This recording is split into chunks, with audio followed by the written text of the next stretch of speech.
filed a complaint for disciplinary action against a certain lawyer before the IDP today. This action is not only in defense of my own person and dignity, igiit na ang mga ganitong uri ng asal ay hindi dapat palampasin. Magpa-file sila, yan pong disbarment na sa rules of court, yan po ay confidential. Kaya wag silang announce at baka sila mademanda ko. Ang problema sa Gabriela, pag sila ang nagbibigay ng opinion, lagi nilang in-invoke ang free expression. Pagka ibang tao at hindi nila nagugustuhan, sinisikin nila. Ganyan ang Gabriela eh. Style mo bulok yung mga yan eh. Nako mga kadonatics, grabe naman to. But anyway, bago ang lahat, pasensya na kayo sa suot natin.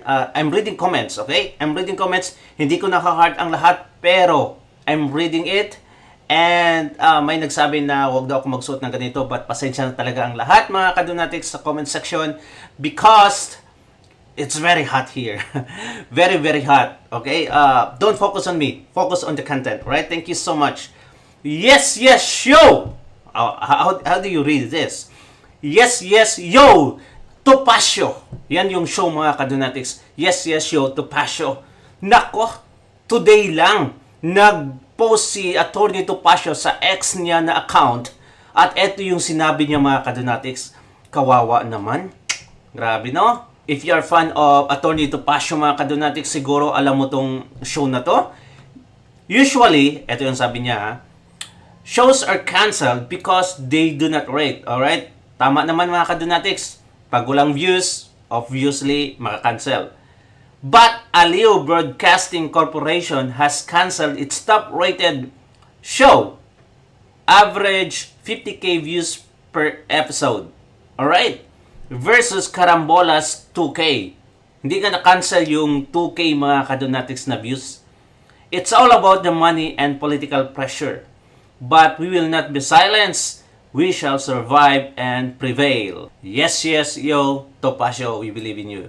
Okay, some episode, if you dig deeper mga kadonatics, some episodes from maybe before March 5 mga kadonatics to up, na that talks about Gabriela, Sara Ilago, sa mga komunista mga kadonatics, ay hidden or na private mga kadonatics. Wala na sa YouTube yung mga videos na yon. Grabe! Talagang powerful itong tong Gabriela mga kadonatics. Talagang powerful. Sa March 5 na episode kasi mga kadonatics na hindi mo na makikita daw sa YouTube, I try to search it too.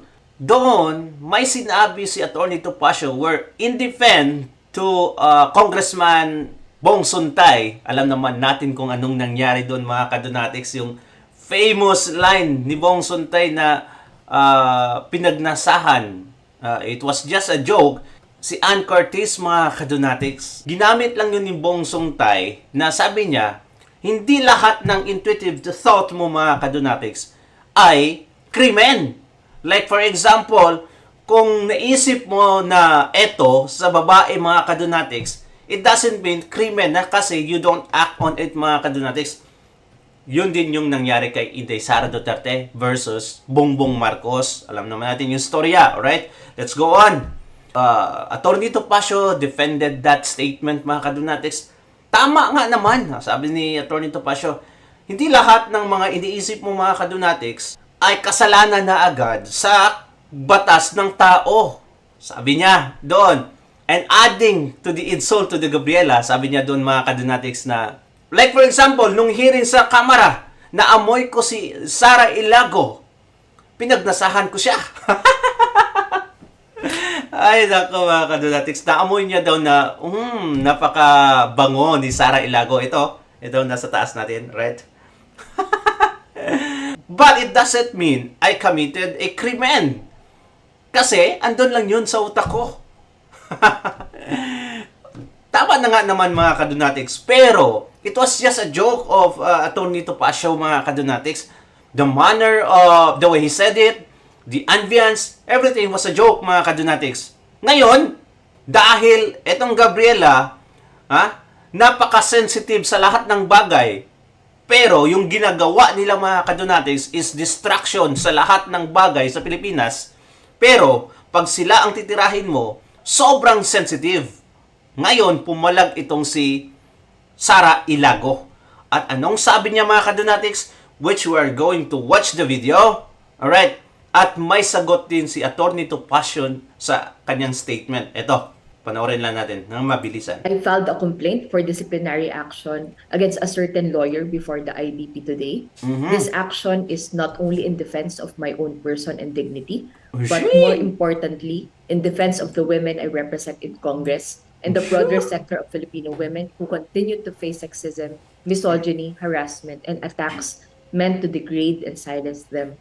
Tumitindig tayo kasama ng bawat babaeng patuloy na minamaliit, binabastos at sinusubukang patahimikin. Bilang kinatawan ng Gabriela Women's Party, Parang si tungkulin Risa Ontiveros nga talaga magsalita, no? nating igiit na ang mga ganitong uri ng asal ay hindi dapat palampasin. Patuloy na lalaban ang mga kababaihan sa loob ng Kongreso at sa labas man nito upang igiit ang respeto, dignidad at pananagutan. Ang laban na ito ay hindi lamang para sa akin, ito ay para sa lahat ng kababaihang tumatangging manatiling tahimik. Lalaban ang kababaihan. Oo, lalaban sa bukid. Kaya na, nagurgur na yung mga kasamahan nyo, na corn beef na eh. Ay, nako, itong mga napaka-entitled itong mga komunista, mga kadonatics. Sobra talaga. Pag sila naman ang binatikos mo, ay grabe ka sensitibo. Di ba? Kung sirain yung gobyerno, mga kadonatics, ako, akala mo sila yung gobyerno. Well, anyway, ang final niya na kaso, mga kadonatics, is disbarment case. Alright, grabe talaga. Disbarment talaga, mga kadonatics. At anong sagot ni Atty. Topacio dito, mga kadonatics? Well. Eto, panoorin natin. Nako. Magpa-file sila, yan pong disbarment nasa rules of court, yan po ay confidential. Kaya wag silang announce at baka sila mademanda ko. Ayan! Ano nila? Oo. Baka sila ang mademanda din. Hindi kasi, yung disbarment, pag nagpa-file ka, Confidential yan ay pala. dapat confidential. Of course, ang Gabriela, wala namang pakialam sa batas yan eh. Di ba? Tama. Oo. They can do what they want, I will do what I want. Ganun po ang demokrasya. Hayaan mo sila. Pero para sa akin, wala akong ginagawa na para ma-disbar. Pero if they differ from my opinion, ganun po talaga. Ang problema sa Gabriela, pag sila ang nagbibigay ng opinion, lagi nilang ini-invoke ang free expression.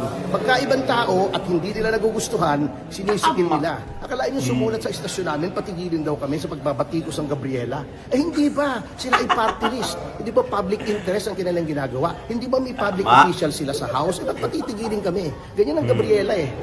Style mo bulok yung mga yan eh.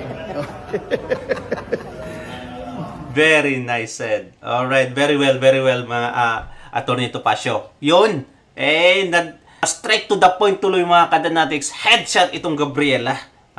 Headshot. At look at that, mga kadonatics. Di ba, pag sila lang magsalita, itong Gabriela at iba mang mga party list na komunista, mga kadonatics, ay grabe talaga. Di ba? Kumukontra sa gobyerno. Nangre-recruit, mga kadonatics, ng mga kabataan para dalhin sa bukid, para mag-suicide, mga kadonatics. Ewan ko ba anong ginagawa ng gobyerno ngayon na klaro naman talaga itong si Renico na nagre-recruit, itong sila Brosas, Manuel, Raul Manuel, at iba pa, mga kadonatics, si Dania. Sobrang obvious na, pero walang ginagawa itong gobyerno ngayon. Ewan ko, mga kadonatics. Kaya nga sobrang galit nila ka Tatay Digong kasi hindi sila di sila makaforma, mga kadonatics. No, nagsasuffer talaga sila sa panahon ni Tatay Digong. Ngayon, dahil hindi mahigpit yung gobyerno ni Bangag, so, ayun, andyan na naman sila, mga kadonatics. May power na naman sila sa Kongreso. Well, anyway, ang Daily Tribune, nag-post ng article ngayon, mga kadonatics, at eto yung saad nila. Alright? March 8, okay? 2026. Kita nyo naman dito yan, no? Okay. Topacio defiant amid backlash, controversial radio remarks. Alright? Ang sabi nila dito, Attorney Ferdinand Topacio said Monday he is not intimidated by the prospect of disbarment proceedings or criminal complaints following controversial remarks he made during a radio broadcast. In a statement, Topacio stood by his comments and denied allegations that he ordered the recording of the program to be hidden from the public. Alright mga kadonatics, see? Ang sinabi kasi ng mga bruhang ito, ng mga komunista, na plinivatize mga kadonatics yung episodes na kung saan binatikos niya ang Gabriela at iba pa.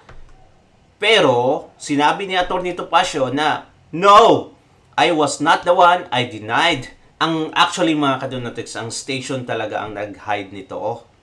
Ang Aliw Station na kung saan cover itong Yes Yes Show ni Topacio mga kadonatics. Grabe. Ha? The controversy follows a March 5 episode of his show, Yes Yes Topacio, which critics says contained offensive remarks. Okay, Topacio said, I stand by what I have said. I have never been a hypocrite. Topacio said, I mean what I say and I say what I mean.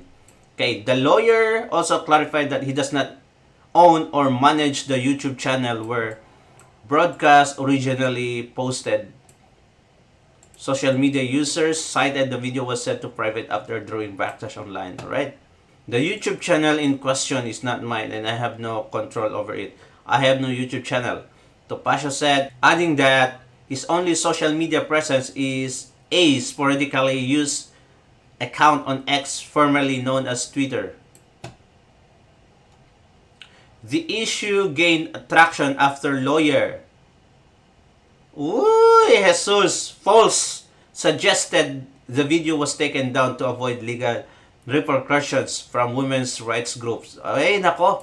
Pati si Attorney False mga kadonatics, Falses, ay nag-react.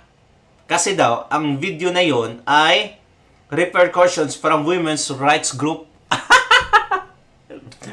Ay, nako. Ay, tama nga naman pala mga kadonatics. Syokla nga pala siya. Babae yung tingin niya sa sarili niya. Oh, kaya nang nalalaki yan. Including the Gabriela's Women's Party.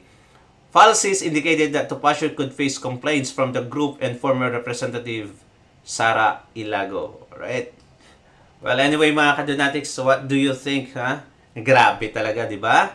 Pati yung station mga kadonatics na pressured din. Pressured sila, sobra. Ganyan katindi ang itong mga Gabriela mga kadonatics. Kaya napapost si Atty. Topacio no? Na-cancel kahit yung average views niya mga kadonatics is nasa 50k. While yung karambola na 2k lang, di naka-cancel. So it means, ito talaga yung dahilan mga kadonatics. Binangga niya ang Gabriela. Grabe ngayon, may power talaga sila. Kasi tinotolerate ang kagaguhan nila mga kadonatics. Comment down below para sa mga Gabriela mga kadonatics yung matindihan. At babasahin natin yan. Don't forget to like and subscribe. And please, mga kadonatics, please support our other channel to mga kadonatics. Do you want me to talk about politics in that channel? Yung Moto Politico mga kadonatics? Or just a normal day as a motor rider mga kadonatics? Yung mga ginagawa natin. Comment down below din at babasahin natin yan. Thank you so much and God bless you mga kadonatics. Ingat in town kayo palagi. Bye-bye.